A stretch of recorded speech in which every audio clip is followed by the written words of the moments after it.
Good morning, Year 2. It's Thursday. It's our fourth writing lesson of the week. Are you ready for it? Let's go! So today, we're going to be looking at how brilliant writers write sentences using the conjunctions and, but, and or. And we're also going to try and use some contractions in there too. So this is what we're going to do today. We're going to start with a warm-up of odd one out, practicing our contractions. We are going to be using and, but, and or in sentences. We're going to be exploring one crayon ready for writing. And we're going to be writing about that one crayon using our conjunctions and contractions. So, for our fourth session, have you got everything ready? Have you got a pencil? Check. Have you got paper? Check. And most importantly, is your brain ready to go? Big check. Bing. So, let's play odd one out. What I would like you to do is look at these three sentences. There's one which doesn't make sense. He's the odd one out. Can you spot it? Let's read them. He can't go to school. Oh, I can see that contraction in there and the apostrophe. She can't see it. You can't go there. Which is the odd one out? 1, 2, or 3? Have a think. It's number 3. Did you spot? The apostrophe wasn't in can't. That's the odd one out. Let's see if you can do the next one. Read the 3 sentences. Which one's the odd one out? I am blue crayon. I'm not happy. You think I'm mean? Which is the odd one out? 1, 2, or 3? You're right. It's number 1. They haven't contracted I'm. They've still got I am. Whereas the others, there's I'm not happy and you think I'm mean. They kind of match, don't they? Well done for spotting the odd one out. Last one. She's gone away. He wouldn't like it. He's not coming back. Ooh, this is a trickier one. Let me read it one more time.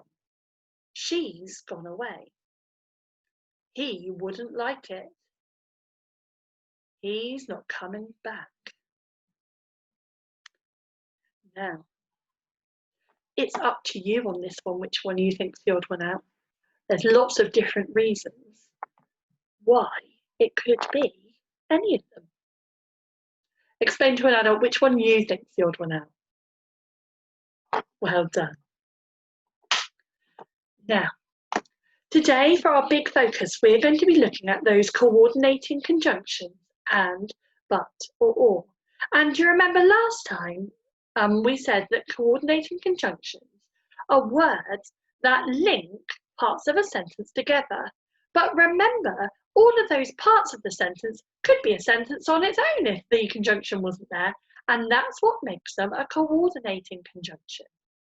So at the bottom of the screen, you'll see I have 2 sentences.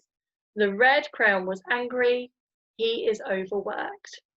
So if I wanted to, I could take out that full stop and use and in there. And it still makes sense.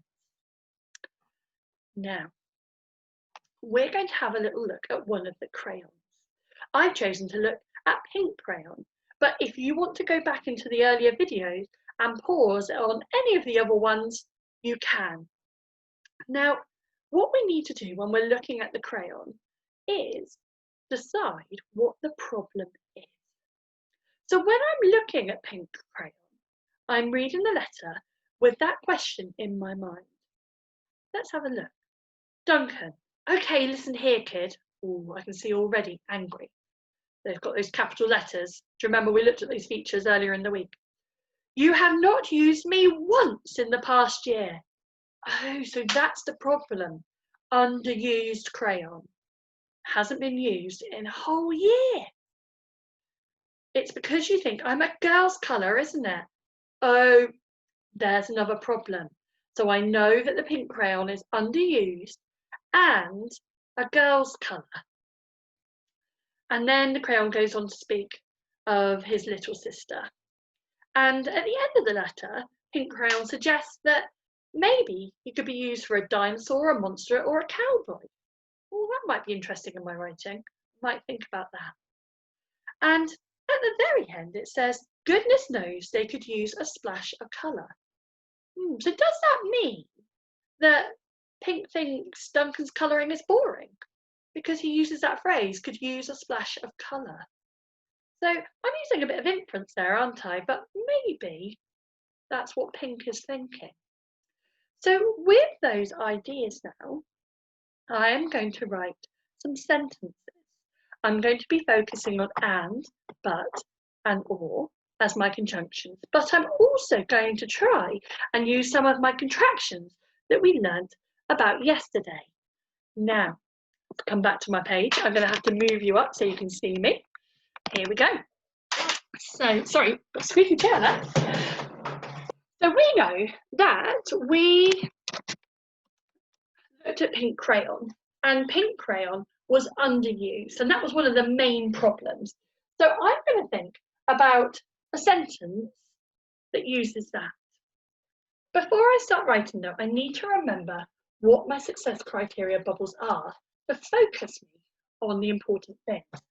So we have got our conjunctions and, or, and but.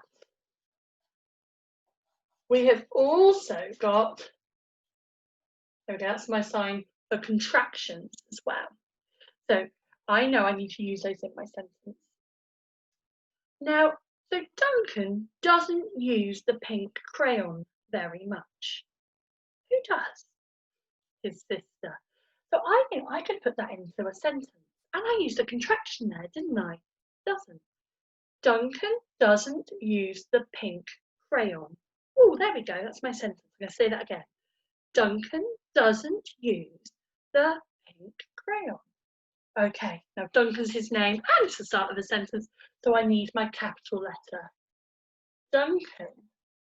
Now I've contracted does not to doesn't. I'm going to write does apostrophe. Oh, that I think I. Duncan doesn't use. Now it sounds like a yeah, doesn't it? But it's actually a use the pink. Do you think I'll squeeze it in there? Ooh, let's try. Crayon. And that makes sense as a sentence on its own. But I'm not putting a full stop. I'm going to carry on writing the rest of my sentence with the conjunction but. Duncan doesn't use the pink crayon, but his little sister does. But his little sister does. But here's, look at my nice tall letters. Little sister does. Now I finished my sentence, so it needs to have a full stop. Well done. Let's read it back and check that it makes sense. Duncan doesn't use the pink crayon, but his little sister does. Brilliant. I've used one of our conjunctions and I've used a contraction. Okay, now I'm thinking of all of those things we chatted about the pink crayon again. And I think that the pink crayon's a bit unhappy. He doesn't use it very much, does he? So I might say Duncan rarely uses pink or the pink crayon. Duncan rarely uses the pink crayon. And how does it feel? And it is unhappy. Okay, so Duncan rarely uses the pink crayon,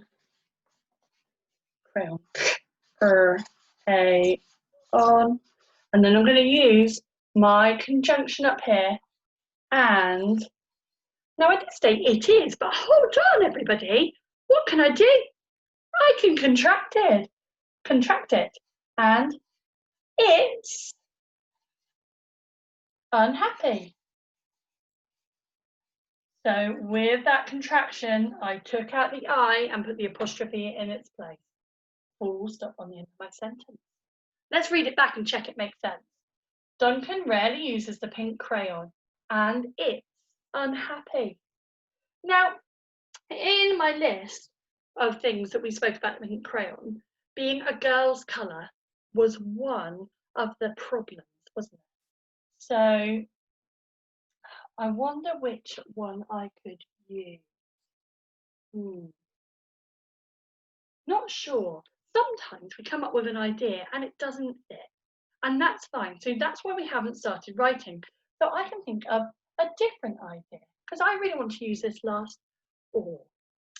So I know he said you could use the pink crayon to colour, yes, you're right, dinosaurs, monsters, or a cowboy. That used or.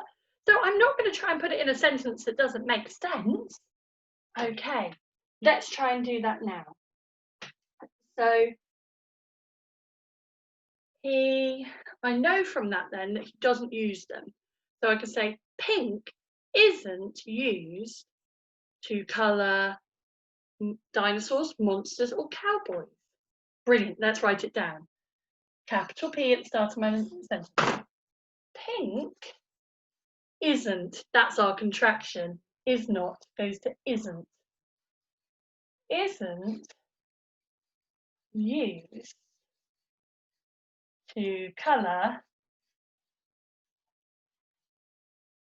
dinosaurs. Dinosaurs. Different type of or there. Now we've got a list, so I'm going to put my comma in it. Do you remember we did that before lockdown? We did, didn't we? Monsters. Or cowboys. We worked that out using our inputs in the book, didn't we? Full stop on the end. Let's read our writing back and check it makes sense. Duncan doesn't use the pink crayon, but his little sister does. Duncan rarely uses the pink crayon, and it's unhappy. Pink isn't used to colour dinosaurs, monsters, or cowboys. Super. Now let's grab my pink pen and we'll see where we have been super duper successful. Obviously, we've used our capital letters, full stops and finger spaces, but our extra pink would come here today on our use of contractions and our use of conjunctions. So can we spot another one? Yes, you're right, there it is. And it isn't, and for. Well done. Now, we are going to have a look and see if you can do your writing now. I'm just going to share my screen so you can have a look at how you can be successful today in your writing. So here we go, you can see. If you want to do the one chili challenge today, you need to pick a crayon from the book, from the day the crayons quit, and I would like you to talk about it with an adult first, or somebody at home. I need you to tell them why they are upset and what you know about that crayon. Then I would like you to write some sentences about it. I'd like you to use and in your sentences. If you think you can use and, but, or, and the contractions like I did, that's our 2 chili challenge today. And finally, if you want a super duper challenge, I would like you to use some of the language from the story, any of the interesting words that the crayons used. So, happy writing today, everybody, and make sure you're focusing on using our conjunction and contractions. I can't wait to see your writing later on.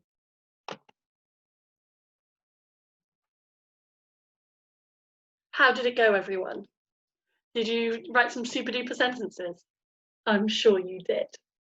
Now, if you want to practice your conjunctions anymore, you can type into BBC Bite Size coordinating conjunctions, and it will come up with a video for you to watch and a quiz. So if you want any extra to do today, that's what you can do. Tomorrow will be our last literacy lesson, and we're going to be writing a letter from Duncan back to your crayon that you wrote about today. I can't wait. I wonder what Duncan's going to say. I'll see you all tomorrow. But don't forget, for your reading today, there isn't a video, but we would love you to practice your Year 2 Common Exception words. Read a book from home, your book bag, your pack, or on Oxford Owl. And don't forget the daily phonics lessons and all of those other super spelling ones that are on YouTube on the Ruth Miskin channel. I'll see you all tomorrow, everybody. Bye.